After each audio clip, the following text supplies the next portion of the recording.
Day YouTube, today's topic is an important one, mature topic, but very important topic.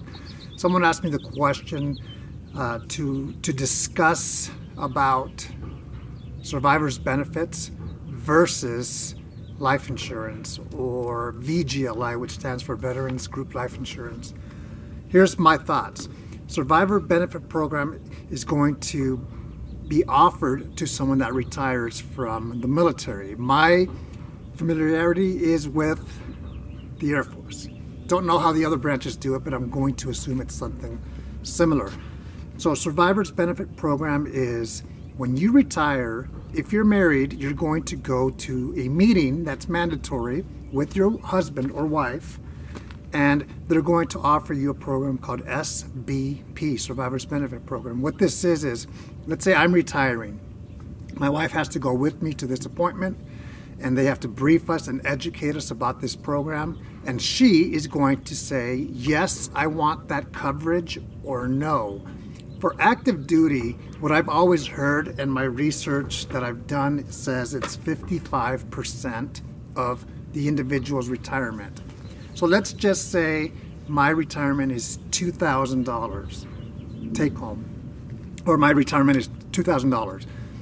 If something were to happen to me, my wife is going to get 55% of that $2,000. And it's not free. So every month that I'm alive, I'm going to have to pay every month for that program. It's coverage. Do I think it's a good idea? I'm going to say yes. Now, of course, you can always look at what's best for you, and I'll tell you why I think it's best for me. First thing is, if something were to happen to me during my retirement, my wife can be assured that every first of the month, she is going to get that 55%, whatever that amount is. Let's just say it's $1,100 or so for the rest of her life. So she knows that's coming in. In the future, she'll get Social Security, or she'll probably get Social Security under my Social Security, which is good. So that's money that's coming in every month for her for the rest of her life. Some individuals are going to say it's not a good deal because once she dies, it stops. And that's true. That is actually true. But what about life insurance? Whether it's when you're military, active, guard, or reserve, you can qualify for, if you want, Service Group Life Insurance, SGLI. I have that right now. If I were to retire, or which I will soon, do I want to convert it to the VGLI? Again, my research here says that's an option. However, it's an expensive option, at least I think. The good thing about the VGLI is, let's say that I have medical problems and I were to go out there and try to get life insurance, but I have a lot of medical issues. Those companies will not want to insure me. Most of them will not, but if they do, it's going to be expensive, really expensive. The good thing about the VGLI, even though I think it's expensive, is if you have a medical condition, it doesn't matter. You're going to be transferred to that, should you want to pursue that. Now, here's what I've done. When I was 29 years old, I bought a life insurance term for 30 years. So it'll take me from 29 to 59. Should something happen to me, that's an additional amount of money that goes to my wife. When I retire, I still have that, so I'm going to keep that. I'm going to elect Survivor's Benefit Program. Here's what I say is very important, is you have to have life insurance. And what that's designed for is, should something happen to me, the life insurance is going to go to my beneficiary, which is my wife, and that's going to allow her to do whatever it is that she needs to do.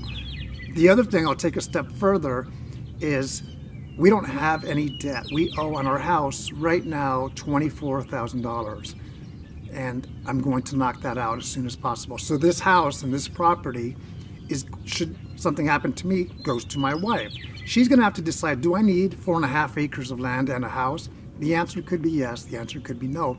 But this is going to be worth some money, and it's all going to be paid off. So this, plus the life insurance up to the age of 59, plus any investments that we have, plus my Air Force retirement pension, whether it's 55% for her if and when something happens to me, and my civil service pension and my civil service life insurance that I have. You have to have those conversations, especially if you have a family, husband, wife, and children who depend on your income. The best thing that I would recommend to someone is do the research, look at all options, see how much money you need should something happen to the primary income earner, and then do what's best for yourself. Because here's what happens. Often, people pass away and they don't have any life insurance. And that means that the family members have to either pay or scrape up to come up with either the cremation fee or the burial fee. And I don't know how much burial fees cost right now. I've heard it's between $8,000 and $10,000. That's a lot of money that if you haven't planned for it, your family members are going to be not only grieving the loss of that individual, but also coming up with ways to fund that. And that's not something that I want to do. My mom passed away a year and a month ago, and she had everything taken care of. All I had to do was fly out to Los Angeles and execute her trust and execute the arrangements that she wanted. That to me was a gift that she left us with. So do what's best for yourself. Explore all options. Before you make a decision, make sure that you are educated and well informed, and discuss with your spouse what it is that you're doing. On top of that, should they ever have to execute that trust, that estate, that will, that plan, they know where to find the documents, whether it's this or over here or over there, and they make it happen. Take care. Have a great day.